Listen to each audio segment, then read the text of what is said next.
Channel beriman dengan logika sehat, channel edukasi Kristen yang diperuntukkan bagi setiap orang Kristen. Salam saudara, puji nama Tuhan. Kembali kita berjumpa dalam tayangan edukasi Kristen, tayangan yang dikhususkan bagi kalangan kaum Kristiani. Saudaraku, dalam tayangan kali ini kita akan belajar tentang siapakah Artemis itu. Artemis merupakan dewi yang dipuja di zaman kuno. Orang Yunani memandangnya sebagai saudara kembar dari Apollo dan dewi yang berkaitan dengan perburuan serta alam yang bebas, serta pelindung bagi gadis-gadis yang belum menikah. Artemis yang disebut dalam kitab Kisah Para Rasul adalah dewi yang berbeda-beda setempat yang terdapat di Efesus, tetapi ia memiliki nama yang serupa. Dalam bahasa Latin, Artemis ini dinamakan dengan Diana. Dengan dewi dalam mitologi Yunani, kuil yang terletak di Efesus dianggap sebagai salah satu dari 7 keajaiban kuno. Artemis dari Efesus merupakan dewi yang datang langsung dari langit, maka mendapat sebuah sebutan Ratu Langit yang menonjolkan kesuburan, kesucian, keperawanan, dan perlindungan dalam proses melahirkan. Banyak sekali gambar-gambar atau foto yang ditemukan, deretan tonjolan halus berbentuk oval di tengah tubuhnya, telah menjadi topik perdebatan selama bertahun-tahun. Apakah itu merupakan bagian alat vital dari seorang perempuan atau payudara, kantong yang berisi tanda ajaib, tetis sapi jantan, atau telur lebah? Semua kemungkinan yang disampaikan oleh para teolog ataupun oleh para peneliti, kemungkinan tersebut telah diusulkan sebagai berbagai teori yang valid. Sebagian besar imam yang bekerja di kuil melaksanakan pengorbanan hewan. Terdapat sejumlah pendeta wanita juga. Tidak jelas apakah para pendeta itu terlibat dalam praktek prostitusi atau tidak. Namun demikian, kuil Artemis di Efesus merupakan salah satu tempat wisata terkenal di dunia Romawi. Sebuah mitos yang khas muncul terkait dengan awal mula penyembahan Artemis. Cerita ini disebutkan oleh salah satu penulis kota Efesus yang mengatakan demikian, "Wahai warga Efesus, siapakah di dunia ini yang tidak mengetahui kota Efesuslah yang merawat baik kuil Dewi Artemis yang sangat besar, maupun patungnya yang berasal dari langit."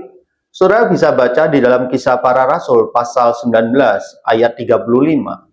Barang yang banyak diminati oleh para turis adalah kuil Artemis Mini, sebuah mangkok yang berisi figur perempuan kecil di dalamnya. Para pemuja Dewi Artemis ini diberikan sebuah informasi yang berbasiskan mitologi bahwa mereka dapat memindahkan kuil ini kemana saja di dunia, disembah Artemis di depan kuil kecilnya. Dan itu setara dengan menyembah kuil di Efesus. Paulus menghabiskan bertahun-tahun di Efesus dan melakukan mujizat yang sangat mengagumkan di tempat itu. Injil mulai mengubah hidup, dan banyak dari mereka yang dahulu melakukan sihir mengumpulkan buku-bukunya lalu membakarnya di depan semua orang.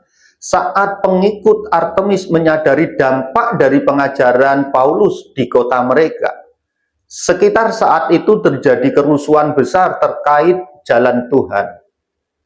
Seorang perajin perak bernama Demetrius mengadakan diskusi dengan serikatnya dan mengungkapkan, "Saudara-saudara, kalian sadar bahwa keberuntungan kita adalah buah dari usaha ini. Kini kamu sendiri melihat dan mendengar bagaimana Paulus tidak hanya di Efesus, melainkan juga hampir di seluruh Asia telah merayu dan membujuk banyak orang dan menyesatkan banyak orang dengan menyatakan bahwa apa yang dibuat oleh tangan manusia bukanlah Tuhan. Dengan cara demikian, bukan hanya usaha kita yang terancam dan dihina, tetapi juga kuil Artemis, sang dewi besar dan agung, terancam kehilangan maknanya.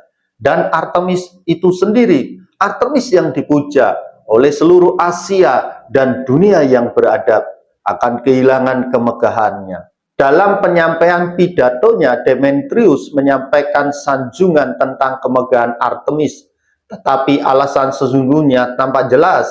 Ia kehilangan pendapatan karena orang-orang berhenti membeli pernak-pernik penyembahan berhala dari Demetrius dan rekan-rekan sesama pengrajin kuil mini. Hal inilah yang membuat kota itu menjadi hiruk pikuk sambil berseru, "Besarlah Artemis Dewi orang Efesus." Mereka memimpin massa untuk mencari Paulus, dan karena tidak ada di tempat, mereka menangkap 2 orang teman seperjalanan Paulus dan menyeret mereka ke gedung kesenian. Di sana, massa terus mendapat pujian kepada Artemis selama kurang lebih 2 jam. Mereka baru berhenti ketika wali kota berhasil menemui mereka dan mengingatkan bahwa mereka telah melanggar hukum Romawi karena mengganggu perdamaian. Paulus segera meninggalkan Efesus untuk melanjutkan perjalanan misinya yang ketiga, sebuah kota yang terkenal dengan paganisme, amoralitas, dan keserakahan. Terang Yesus Kristus bersinar terang. Meskipun ada intimidasi dari musuh, gereja itu terus berkembang dan akan menjadi berkat bagi banyak orang. Kiranya apa yang saya bagikan menjadi berkat tersendiri bagi saudara yang menyaksikan tayangan ini. Kiranya kasih anugerah Allah menyertai kita dari dulu, sekarang, hingga sampai Maranatha. Tuhan Yesus memberkati.